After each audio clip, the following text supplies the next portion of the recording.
There's been much ado about Jaguar in the news, and now that the dust has settled and I fully torpedoed any chance I had at riding the news popularity cycle, I thought I'd take a critical and hopefully measured look at something that is of much personal interest to me. Jaguar cars.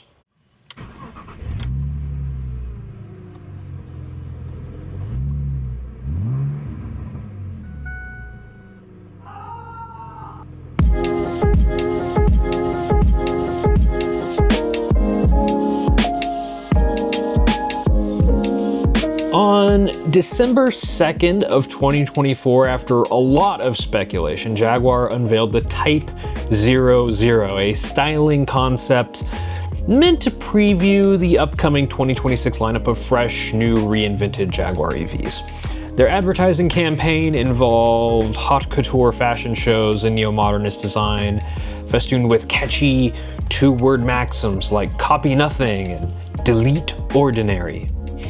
I'm not going to spend much time on the marketing because frankly its disingenuousness kind of bores me, which it is. Arguing to copy nothing while being one of the last at the table in a global adoption of EVs is laughable at best, especially when combined with a new corporate typeface that consists of thin lines and lowercase stylization, just like every other rebrand for the last 10 years. The rest of the marketing consists of a diverse cast of characters and outfits that Jaguar did at least have the good graces of tapping British artists in the design of the clothing, sets, choreography, and color schemes. They didn't just farm it all out to the lowest possible bidder, so it's all very serviceable, though I cannot comment on it too much, lacking the mindset of the sort of demographic Jaguar seems to be targeting, which I'll get into later, and then there's the car. Copy nothing? Someone at Jaguar Land Rover copied the design of the new flagship Range Rover and then pasted that onto the silhouette of a generic 2+2 long-nose coupe, the sort of vehicle that Jaguar is world-renowned and recognized for. Copy nothing, you've copied yourself twice!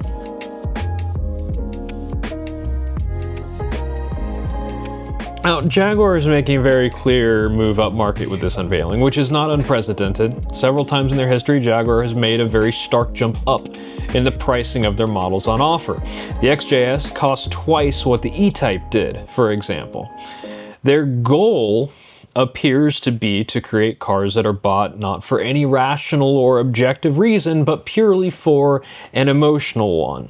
Which isn't a terrible plan. Cars are already an extremely emotionally driven purchase. They convey your needs, your wants, and your tastes, and in some case your desires to everybody in eyesight between you and your destination.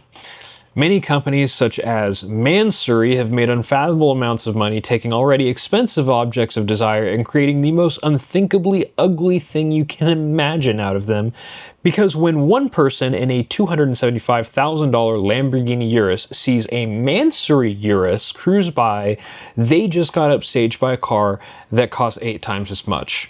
This market, unfortunately, is much larger than one might expect. According to Fox News, the top 1% in America consists of about 3.3 million people, averaging an annual income of $800,000. And early speculation says Jaguar's new lineup will cost in the $127,000 range, which gives them of a potential buying pool right there of 3.3 million people just in America.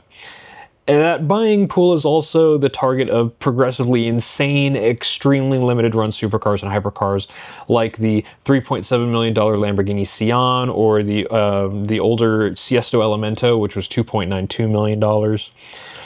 For the demographic spending the GDP of a small country on a barely usable limited run hypercar, things like practicality, range, and even beauty rarely even factor into the equation.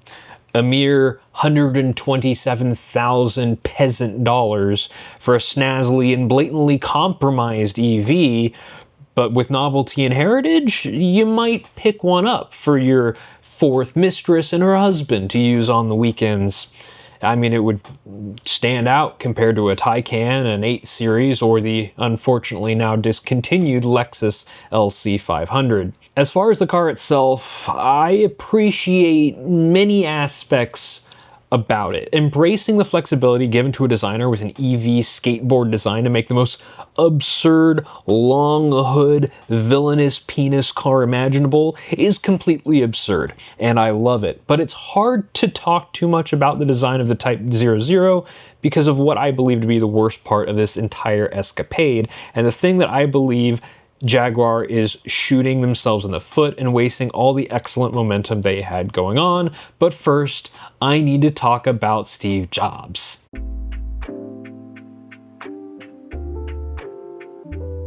Apple in the 1990s was in a very similar position that Jaguar is in currently. They had a rapidly aging lineup of machines barely distinguishable from their competition and no clear path forward until Steve Jobs rejoined the company, threw out every single product that was being produced, and replaced them all with a product lineup that not only made their current market offerings appeal more to customers like the colorful iMac G3, but created entirely new market segments seemingly out of thin air by taking existing burgeoning concepts like the MP3 player and cell phones and applying a singular design vision to them. I attribute much of Jobs' success to his disdain for his own customers. He relied on his own vision and his iron-fisted control over a team of superstar designers and engineers to create what he sincerely believed was the best product he could make. No focus groups, no market research, kind of an asshole. But importantly, there were the keynotes. Apple product unveilings used to be borderline magical if their type of product was your thing. They'd burst onto the scene with some new project you could barely have... Hey, kitty. They would burst onto the scene with some new product you barely could have even imagined, taking a simple concept like laptop and condensing it and refining it until you could make the entire audience lose their mind as you pull a laptop out of a manila envelope. Apple likes to use the word revolutionary, but I'd instead classify it as an incredibly well-measured and executed evolution of existing products. And then critically, after being suddenly bowled over by the newest supposed innovation from the fruit company, you could within 24 hours spend your money on one. No teases, no coming soon, no concepts. Here's our new product, you may now buy it. Jaguar did not do this. Jaguar didn't even do coming soon. Jaguar made something they perceived as bold, set it on the table, and said you can't have this and refused to elaborate further. Aside from simply wasting any momentum that could have been converted into sales or even pre-orders, we got a design concept and a stay tuned. If anybody in Coventry had an ounce of sense, they would have at a bare minimum had one production intent vehicle ready to show people. Show them exactly what they can expect to have in their garage in 2026 with pre-orders open.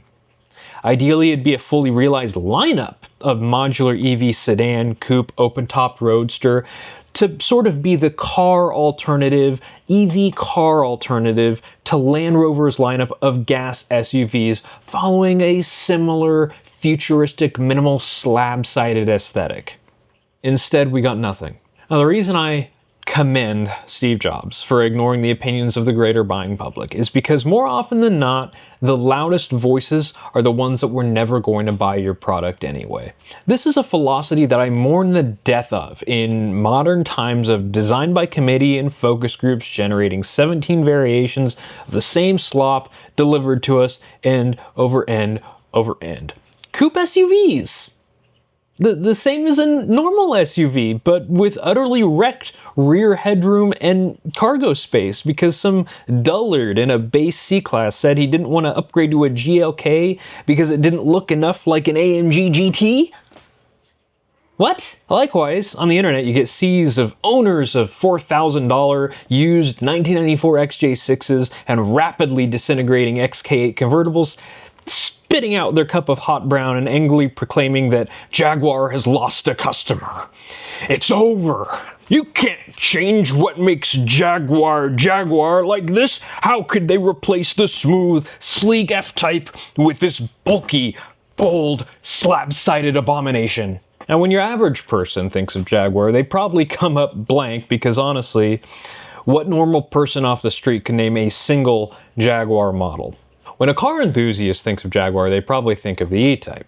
Beloved for its timeless styling, sporting capability, and penis proportions, the Jaguar E-Type has long been a symbol of Jaguar in Britain in general. Lithe in appearance and nimble in stature, the E-Type sold 72,000 units in its 13 years of production. In 1975, Jaguar was on the verge of being killed off as a brand after British Leyland Motor Corporation's restructuring midway through the year.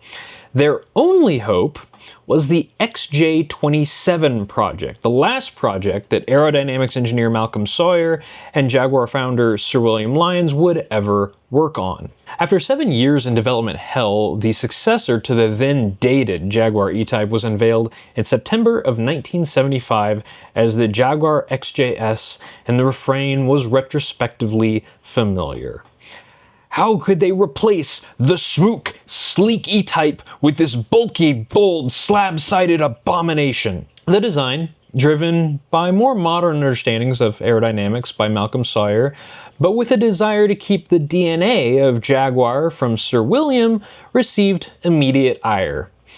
In the context of its predecessor, the XJS was a dramatic departure from form. It was larger, heavier, far more expensive owing to Jaguar's conglomerate ownership, demanding it be placed in a more expensive market segment. Sound familiar? Larger, heavier, more expensive, dramatic styling, widely negative public engagement? Time is a flat circle. And yet, by the end of its run, the XJS had seen 2 design evolutions, each one outselling the previous version. Unlike its predecessor, the E-Type, which started off strong and then quickly tapered off. By the end of its 20-year-old run, the XJS had handily outsold the E-Type at 115,413 cars produced, and formed the literal foundation for the subsequent Ford-owned era of Jaguar, as its chassis and suspension was used as the basis for the XK8 and the Aston Martin DB7 that brought Jaguar into the 2000s, where it languished for some time as a somewhat confused subdivision of Ford with 2 models of their own, the XK8 and the XJ, which were both rebodies of their predecessors, and 2 models that were rebodies of front-wheel drive Fords. Despite their underwhelming reality, the Ford-based models actually sold extremely well for Jaguar, with the S-Type moving 150,000 units between 1999 and 2009, and the X-Type moving 200,000.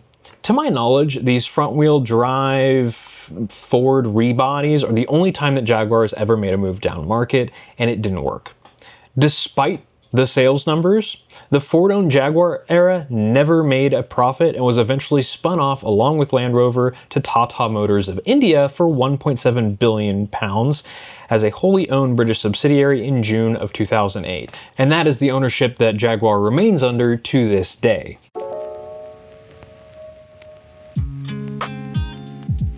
The second generation of the Ian Callum design XK Grand Tour was the only Jaguar model to survive the transition, with all the other Jaguar models either immediately or shortly after ending production. The S-Type, X-Type, XJ8 all possessed retro throwback styling, harkening back to the Jaguar of the late 60s with quad headlights and traditional 3-box design, and all were thrown out. In came the new Jaguar XJ, another Callum design that had begun development before the Tata acquisition and possessed a sleeker, longer, smoother, fastback-esque aesthetic.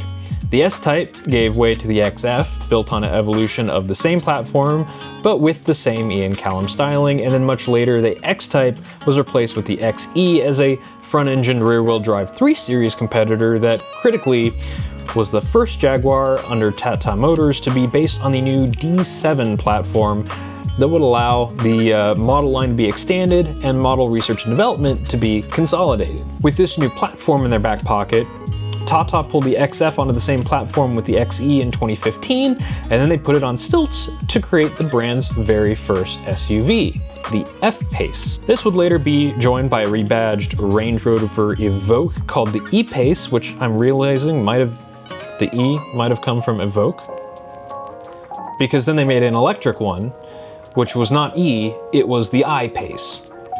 That naming scheme was always a miss for me. So after all this development, this booming new full lineup of cars, there was nothing.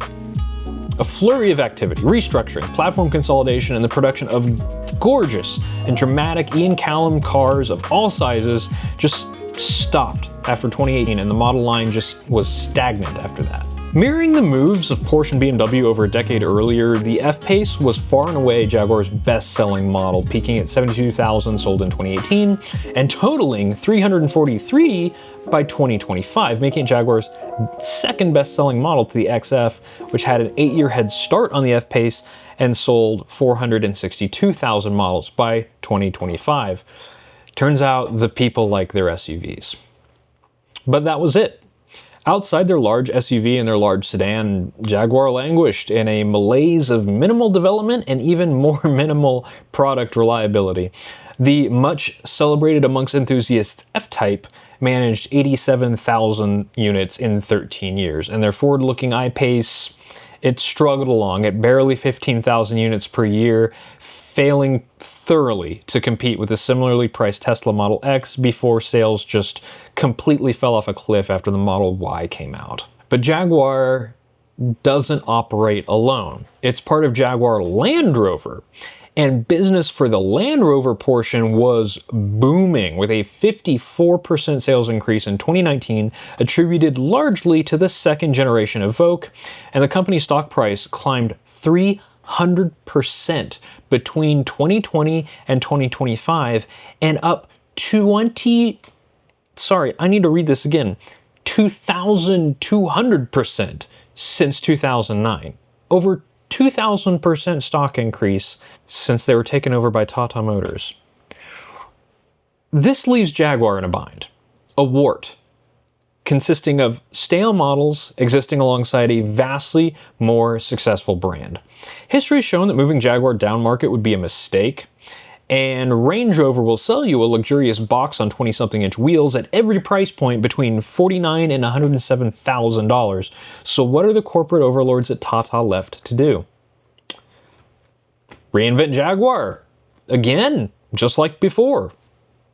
From a business perspective, Jaguar as an EV brand provides Tata with the ability to share and further develop their Ziptron brand of EV technologies, and the resulting carbon credits can allow Land Rover to continue to produce 600 horsepower, fire-breathing Range Rovers with aplomb. This is a strategy that General Motors has employed with their portfolio of EV crossovers, allowing continued development of V8 gas trucks and the Corvette with more agility in the face of uncertain environmental regulations. If you want to see what happens when you don't hedge your bets like this, take a look at Stellantis. From a branding perspective, Jaguar as a ritzy EV brand provides prospective Range Rover buyers with more of a tech bro bent, a potentially compelling option, or it would if any cars actually existed outside of fairy tale styling concepts.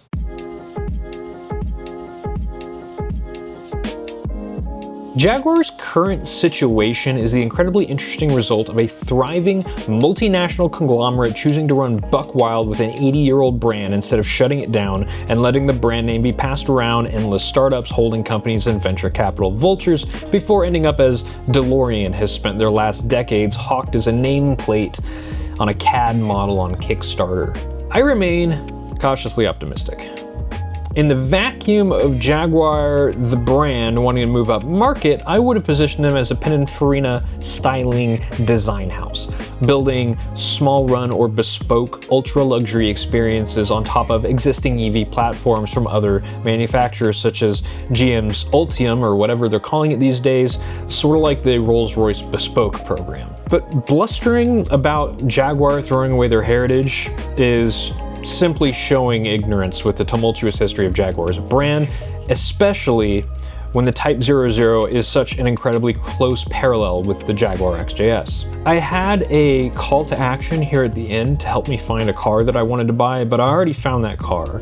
So I'm gonna skip all of that and say that I hope you enjoyed my thoughts and opinions here on Jaguar as a car company. I've had this script kicking around for a while wanting to make this video, and I kind of wanted to expand into this new sort of thing where I sit in a knockoff of an Eames lounge chair and talk at a camera. So let me know if you enjoyed it, let me know if you want me to make some others, and I hope you learned something. Thanks for watching.